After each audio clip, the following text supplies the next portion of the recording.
the task force has considered that a proposal for parole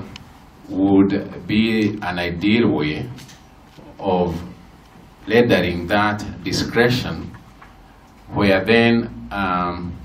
the judicial officer presiding in a matter will be able to prescribe life sentence only for the very severe or rather most aggravated offenses, and therefore graduate most of the offenses into various categories, where after serving a number of years, then eligibility for parole comes into place. It is a supervised